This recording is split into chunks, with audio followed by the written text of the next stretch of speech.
Assalamu alaikum, I'm Aisha and you're watching Samaa News. Here are today's headlines. President Donald Trump has warned of fresh tariffs on India and told the country not to dump rice into the US market. The warning came during a White House meeting with farmers, where Trump said imports were hurting American producers. He insisted tariffs would solve the problem in 2 minutes, while officials noted Washington is still negotiating a trade deal with New Delhi. At least 20 people have been killed by a massive fire that tore through a 7-story office building in central Jakarta. Firefighters pulled survivors out from upper floors and carried out bodies as search teams continued working inside. Officials say the blaze started on the first floor around midday, spreading quickly while many workers were on their lunch break.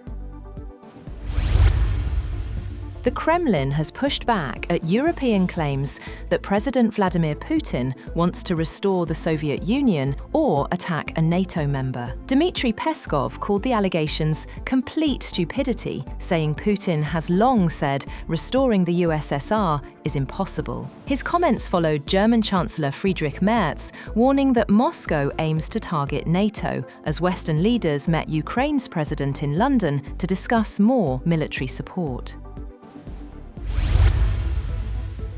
Ukraine is preparing to submit a revised peace plan to the White House, as President Volodymyr Zelensky firmly rejects any territorial concessions to Russia.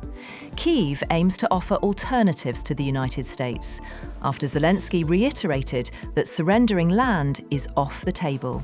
He said during a press briefing with European and NATO leaders they have no legal right to do so under Ukrainian law, constitution, and international law.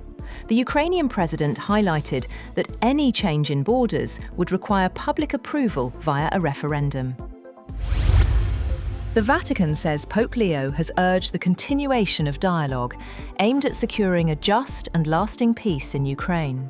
His remarks came during a meeting with Ukrainian President Volodymyr Zelensky. The Pope expressed hope that ongoing diplomatic efforts will help deliver meaningful progress toward ending the conflict.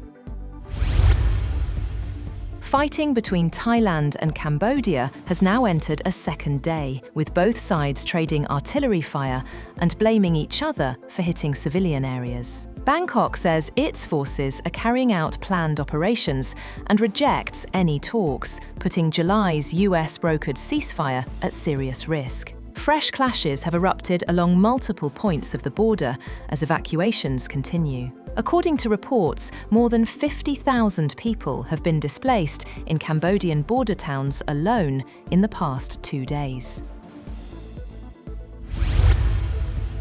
Australia has become the first country to officially ban children under 16 from using social media, cutting access to TikTok, YouTube, Instagram, and Facebook from midnight. Platforms have been ordered to block minors or face fines reaching nearly $50 million Australian dollars. The government calls it a necessary step to protect children, while tech giants warn it threatens free speech. A new securities filing reveals that Paramount Skydance's last-minute, hostile $108 billion bid for Warner Bros. Discovery was driven by what it saw as Warner Bros.' lack of responsiveness. The filing details months of outreach by Paramount CEO David Ellison to Warner Bros. CEO David Zaslav. Paramount says its initial bid in September was rejected, along with 2 subsequent offers that included improved terms. The International Monetary Fund has acknowledged Pakistan's recent economic stabilisation efforts, while urging the country to accelerate key reforms. IMF Deputy Managing Director Nigel Clark emphasised the need for private sector-led growth, energy sector restructuring, and enhanced disaster resilience. Clark noted that Pakistan's reforms have helped stabilise the economy, with tight monetary policy playing a critical role in controlling inflation. Fiscal and external deficits are showing a downward trend, while GDP growth is expected to rise from 3% to 3.2% this year. The US Justice Department said that 2 Chinese men are in custody for allegedly smuggling Nvidia H100 and H200 chips to China, as President Donald Trump gave the green light for Nvidia to export its H200 chips to Beijing. Prosecutors allege that Fan Yue Gong, a Chinese citizen living in New York, and Ben Lin Yuan, a Canadian citizen from China, independently conspired with employees of a Hong Kong-based logistics company and a China-based AI technology company to circumvent US export controls. In court documents, prosecutors said that Gong and his co-conspirators obtained the Nvidia chips through straw purchasers and intermediaries, and falsely claimed that the goods were for US customers or customers in third countries like Taiwan and Thailand. Japanese authorities have lifted tsunami warnings hours after a powerful 7.5 magnitude earthquake shook northeastern regions, injuring at least 30 people and forcing about 90,000 residents to evacuate their homes. The earthquake struck off the coast on Monday, and the Japan Meteorological Agency said a tsunami as high as 10 feet could hit the country's northeastern coast. Warnings were issued for the prefectures of Hokkaido, Aomori, and Iwate, and tsunamis from 7 to 27 inches high were observed at several ports.